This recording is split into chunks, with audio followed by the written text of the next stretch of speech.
여러분, 참 시장은 요지경이다 이렇게 말씀드릴 수가 있을 것 같아요.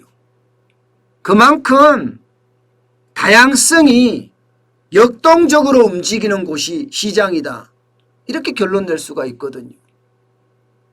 여러분, 요즘 많은 사람들이 창업한다고 이제 시장에 나서고 있습니다. 그런데 서울의 주요 곳 있잖아요. 주요 곳. 이런 곳에는요, 공실률이 엄청난데도, 이게 임대가 안 되고 있습니다. 왜 그럴까요, 도대체? 왜 그럴까요? 여기는 쉽게 말하면 청담동이에요. 여기 공실이 절비합니다. 임대라고 이렇게 붙어 있는 곳이 가면서 굉장히 많아요. 굉장히 많아요. 그런데 사실 임대를 찾으러 다니는 사람들은 또 되게 많아졌거든요. 이게 어떻게 생각하면 너무 이해가 안 되네. 이렇게 생각할 정도입니다. 실제로 여기에 근처 도산대로라고 이야기하는데요. 도산대로의 공실률 보면요, 여러분. 이게 적지 않습니다. 14.2%입니다. 14.2%. 서울 전체 평균이 9%입니다.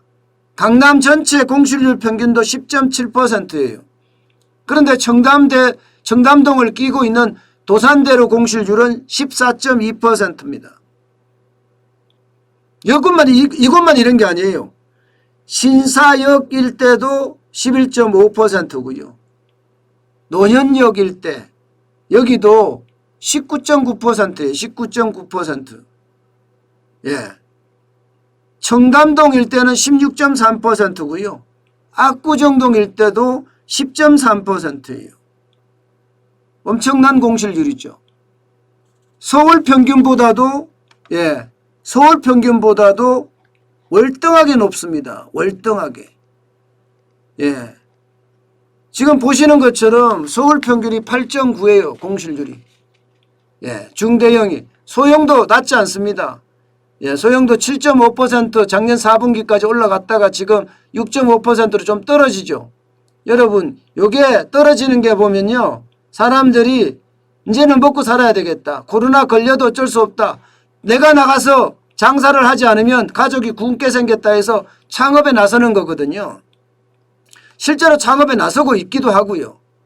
그런데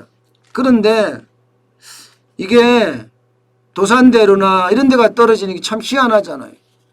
그래서 알아봤더니 쉽게 생각하면 임대료를 안 낮추는 거예요.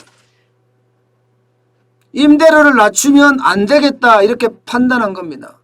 보시는 것처럼 임대료가 안 내려가요. 마구 이렇게 푹 떨어질 줄 알았는데 제곱미터당 아직도 52,300원입니다.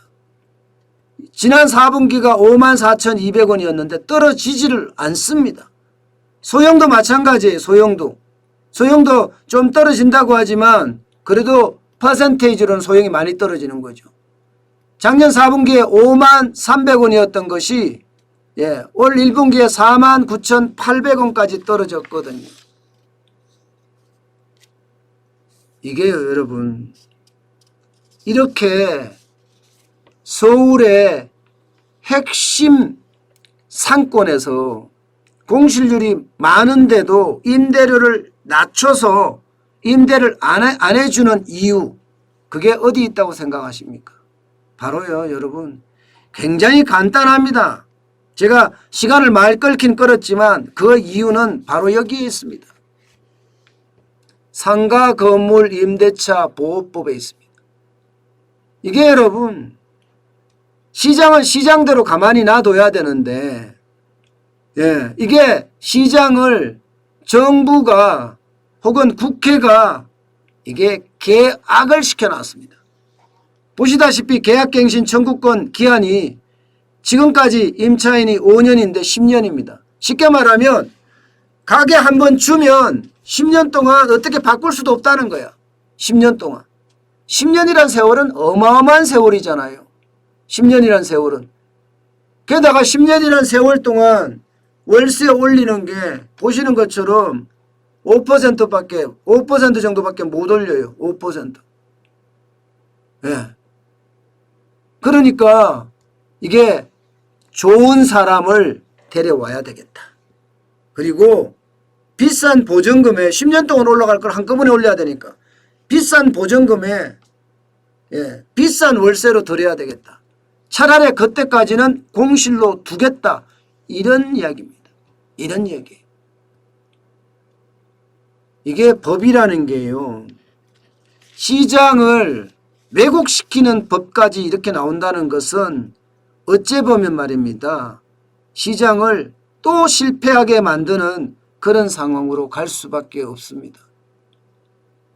이게 상가 임대차 연한이 5년에서 10년으로 갔다는 게 이게 시장을 완전히 무시한 처사입니다. 여러분.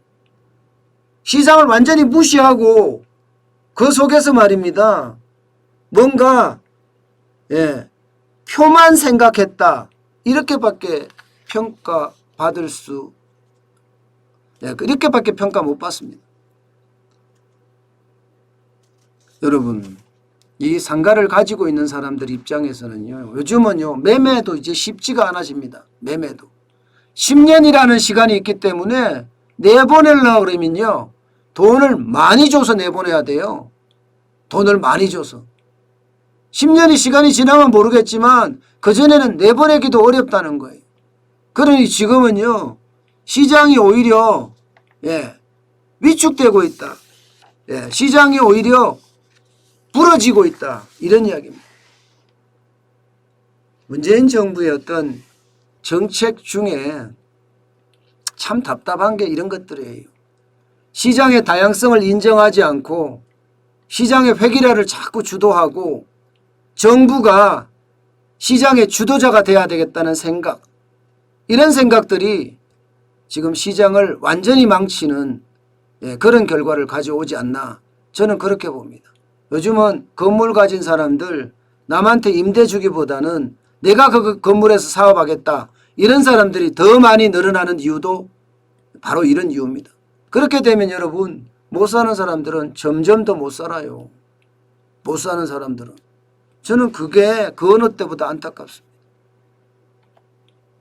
이게 계층사다리를 이렇게 툭툭 뛰어넘을 수 있어야 되는데 이게 모든 게 옥죄해 놓으니까 시장이 왜곡돼서 시장은 오히려 저는 망가진다고 생각합니다.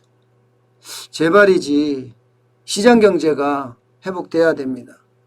자유민주주의가 아주 튼실해져야 합니다. 지금처럼 통제사회에서 시장마저 실패로 일어나는 그런 상황에서 도대체 우리가 뭘 할 수 있겠습니까?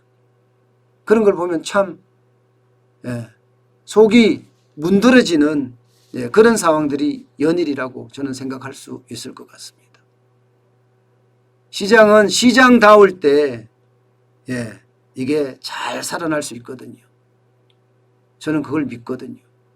제발 정부가 간섭하지 말고 제발 그냥 냅뒀으면 좋겠습니다.